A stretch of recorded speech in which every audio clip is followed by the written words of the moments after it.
کہ نبی نے اپنے گھر کو افضل کہا یا فاطمہ کے گھر؟ اپنے گھر کی طرف چل کے آتے ہیں تو اللہ تعالیٰ جہنم سے 2 جہنمیوں کو آزاد کرتا ہے، یا فاطمہ کی گھر کی طرف چل کے آتے ہیں تو اللہ 2 جہنمیوں کو آزاد کرتا ہے؟ عجیب چکر ہے کیا؟ اس لیے آل کی محبت کا لوگ قائل کیوں نہیں ہوتے؟ وہ کہتے ہیں نبی سے زیادہ، نبی سے زیادہ۔ ارے نبی جانے خدا جانے، جب وہ نبی نے اسے اپنے سے زیادہ عزت دی کہ یعنی کہ فاطمہ کو اٹھنے کی اجازت نہیں ہے مگر نبی اٹھتا ہے۔ ادا کس کی ہے ادب میں کھڑے ہونے کی؟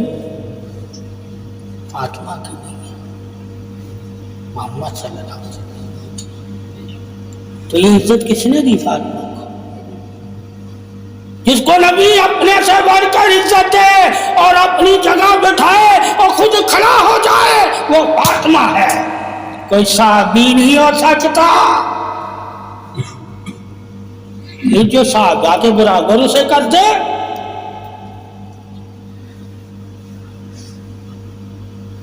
اس سے پوچھنا تو نے حدیثیں کہاں سے پڑھی ہیں یہ برابری ہے؟ اور صحابہ کے بارے میں قرآن پڑھو، انہیں اجازت نہیں ہے بغیر اجازت کے اندر آنے کی۔ اور فاطمہ کے بارے میں پڑھو کہ جب نبی دروازہ نہیں کھول رہے تھے 3 دن تک، آپ صلی اللہ علیہ وسلم کے پاس جب جبریل آیا، اس نے کہا اے محمد صلی اللہ علیہ وسلم، آپ کی امت کا ایک گروہ جہنم میں ہوگا اور سب سے پہلے درجے میں ہوگا، تو آپ نے دروازہ بند کر دیا اور کمرے میں بیٹھ کے رونے لگے۔ کس کے لیے روئے؟ آج امت خوشی نہ منائے، ولادت کی خوشی نہ منائے۔ کہا یہاں اللہ نے کوئی وحی نہیں نبی کو دی کہ تو رو تو میں تیری رونے سے دعا قبول کروں گا، یہ محبت تھی نبی اکرم صلی اللہ علیہ وسلم کی امت سے۔ یہ خود سے عمل کیوں کیا نا؟ جبریل کے کہنے پہ کرتا نا، جبریل نے تو کہا تھا جہنمی ہے، تو لوگوں کو وہ خبر دے دیتا، خبر دینے آ رہی تھا۔ تو جس نے صرف اسے خبر دینے والا مانا، بخشش کروانے والا نہیں مانا۔ خبر دینے والے کی تو میلاد نہیں منا سکتا، مگر جس نے تیری بخشش کروائی ہے اس کی تو میلاد منائے گا۔ سب سے بڑی ہمیں خوشی کیا ہے؟ محمد صلی اللہ علیہ وسلم نے ہماری بخشش کی مہر لگا دی۔ اللہ نے بخشش کی مہر نہیں لگائی، کہا میں عدل کروں گا، رتی برابر بھی کسی کے ساتھ زیادتی نہیں کروں گا۔ نبی نے نہیں کہا میں عدل کروں گا، کہا میں بخشش مانگوں گا اللہ سے تمہاری۔ کیوں مجھے محبت ہے تم سے؟ میں اپنی اولاد کے لیے چھپ چھپ کے نہیں رویا، مگر تمہارے لیے میں چھپ چھپ کے رویا ہوں۔ دیکھ لینا میری حسن و حسین اور اولاد کی محبت میں آنسو، اور دیکھ لینا امت کی محبت میں آنسو، تجھے آنسو سے پتہ چل جائے گا میں کس کے لیے رو رہا ہوں اور کس کے لیے اپنی اولاد کو شہید کروا رہا ہوں۔ امت امت دین، ٹھیک ہے؟ اب تم کو اللہ کے نبی کو وہی تو آگے حکم تو نہیں تھا 3 دن تک قید رہنے کا؟ وہ رحمان ہونے کی وجہ سے اسے رب پہ یقین تھا، میرا رب دعاؤں کو سننے والا ہے، اس لیے دعائیں کرنے لگ گیا رو رو کے۔ ٹھیک ہے؟ تو اگر وہ عدل پہ یقین رکھ لیتا کہ میرا رب عدل ہی کرتا، رحم کرتا ہی نہیں، غفور الرحیم ہے ہی نہیں، درگزر کرتا ہی نہیں، جو بندے نے کیا ہوگا وہی اسے ملے گا۔ تو میں دعا نہ کرتا، کیا نہ کرتا؟ دعا وہ نہیں کرتے جن کو رب عفو کی صورت میں، درگزر کی صورت میں، رحمان اور رحیم کی صورت میں نظر نہیں آتا، عدل کی صورت، قہر و غضب کی صورت میں نظر آتا۔ اب تیری نظر جس اسم سے پہ پڑی اسی اسم نے تجھے دینا ہے۔ میری نظر ہر اسم پہ ہے، میں ہر اسم سے اللہ سے مانگوں گا، اللہ کسی بھی اسم کی بدولت مجھے عطا کر دے گا، اللہ ہی عطا کرنے والا ہے۔ تو نبی نے رحمان اور رحیم کی صورت میں اللہ سے دعائیں کرتا رہا، اور اللہ نے نبی کی امت کی، نبی کو خوشخبری دے دی۔ یہ شان ہے، تمہیں بتایا تھا، پتہ ہونا چاہیے کہ اللہ رحمان اور رحیم صرف عادل ہی نہیں ہے، کیا نہیں ہے، درگزر کرنے والا، صرف گناہوں کو لکھنے والا نہیں ہے، گناہوں کو مٹا دینے والا بھی ہے۔ اللہ کی تمام صفات سے اس طرح ہی محبت کر جس طرح اللہ محبت کرتا ہے نبی کی امت سے۔ اور اللہ کی محبت نبی کی امت سے کتنی ہے؟ جب تو اللہ کی محبت نبی کی امت سے جان جائے گا تو نبی کی امت کو کبھی بھی تو جہنمی نہیں کہہ سکے گا، مگر شرط ہے امتی ہو، شرط ہے امتی ہو۔ امتی کس کو کہا گیا؟ یہ بھی حدیث میں، امتی نبی کا وہ ہے جو علی کے ساتھ جڑا رہے، جو علی سے علیحدہ ہو جائے وہ نبی کا امتی نہیں ہے، جڑا رہنا۔ اور مومن وہ ہے جو علی سے محبت کرتا رہے، جو علی سے بغض رکھنے والا ہو جائے وہ مومن نہیں ہے۔ امتی کا جڑا رہنا اور مومن کا محبت کرنا، ٹھیک ہے؟ یعنی کہ علی کے فیض سے فیض پائے، کیا پائے؟ وہ امتی ہے۔ اور علی کی محبت میں علی کا ہو جائے وہ مومن ہے، ٹھیک ہے؟ مومن کی بھی اللہ مومن سے بھی محبت کرتا ہے، امتی سے بھی محبت کرتا ہے۔ مومن کو بندہ کہہ کے، کیا کہہ کے؟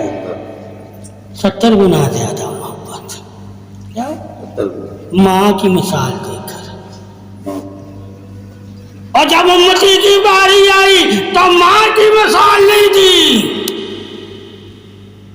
کیا شان اللہ کی! ایک جگہ ماں کی مثال دے کر اپنی محبت کے درجے بتا رہا ہے، ایک جگہ ماں کی مثال نہیں دے رہا، یوسف علیہ السلام اور یعقوب علیہ السلام کی محبت کی مثال دے رہا ہے۔ کیا بات ہے، ٹھیک ہے؟ کہ اے جبریل، یہ یعقوب اور یوسف کی محبت ہے جتنی، میں اس سے 70 گنا نبی کی امت سے محبت کرتا ہوں۔ کس دور میں بتایا؟ ایک حدیث نبی کے دور والی ہے، ایک حدیث یعقوب اور یوسف کے دور والی ہے۔ ہر دور کی خبریں دے رہا ہے، ہر دور کی۔ اب آپ کے دور والی کون سی حدیث ہے؟ وہ دلیل کے ساتھ، وہ بھی دلیل کے ساتھ، یوسف اور یعقوب کی دلیل، امت کی محبت کی باری کی، ٹھیک ہے؟ اور بندے کی محبت کی باری کی، ماں کو دلیل بنایا، ٹھیک ہے؟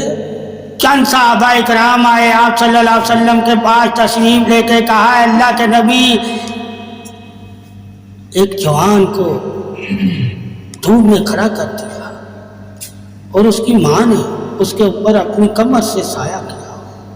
آپ صلی اللہ علیہ وسلم دیکھنے کے لیے تشریف لائے، صحابہ سے کہا، اے صحابہ، جس طرح یہ ماں اپنے بیٹے سے محبت کرتی ہے اور اپنا سایہ کیا ہوا اس نے،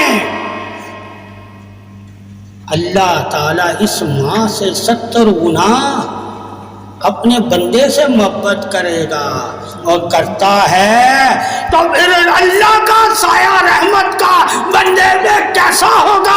قیامت والے دن اللہ تمہیں دکھائے گا جب اپنا سایہ وہ اپنے بندوں پہ کرے گا۔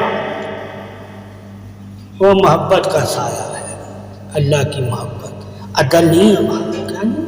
عدل تو ترازو میں ہوگا، سایہ ترازو میں نہیں ہے، تمہارے اوپر ہے۔ عدل میں تو نیکیاں تولی جائیں گی، رحمت نہیں تولی جا سکتی، رحمت تو پھیلائی جاتی ہے، سمٹتی نہیں ہے۔ کیا نہیں ہے؟